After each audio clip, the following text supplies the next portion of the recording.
This brings us to the final phase of anesthesia called the recovery phase. When the patient is ready to be awakened, the anesthetic gas is turned off, allowing the patient to continue to breathe just oxygen. The patient can be disconnected from the anesthetic machine after 5 to 10 minutes of breathing oxygen and allowed to breathe room air. The animal will generally wake up quite quickly once the anesthetic gases have been turned off, but recovery from inhalant anesthesia generally takes longer the longer the duration of anesthesia, so it's necessary to be ready to pull the endotracheal tube at a moment's notice.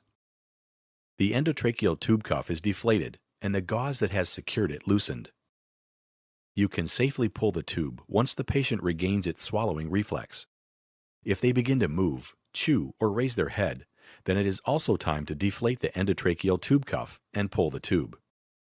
Be very careful not to leave an animal unattended during recovery from anesthesia, as it is very easy for them to chew the endotracheal tube in half and leave one end free in the trachea or lungs. Placing the animal on its sternum or chest is an excellent position, as this position may speed recovery.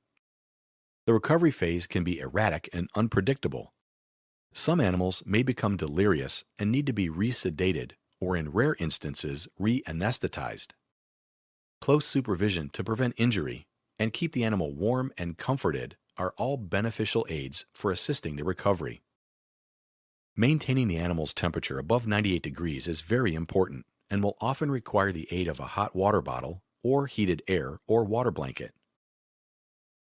Monitoring the heart, breathing, and the color of the mucous membranes should be continued until the patient is fully recovered.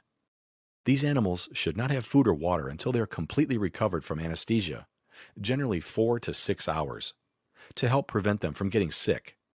The patient should be evaluated during the recovery for signs of pain, rapid heart or breathing rates, vocalizing, and irritability.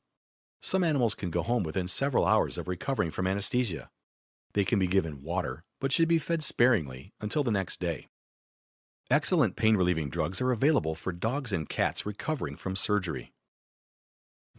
We have reviewed anesthesia from our initial patient evaluation through the pre-anesthetic phase, the induction phase, the maintenance phase, and finally the recovery phase.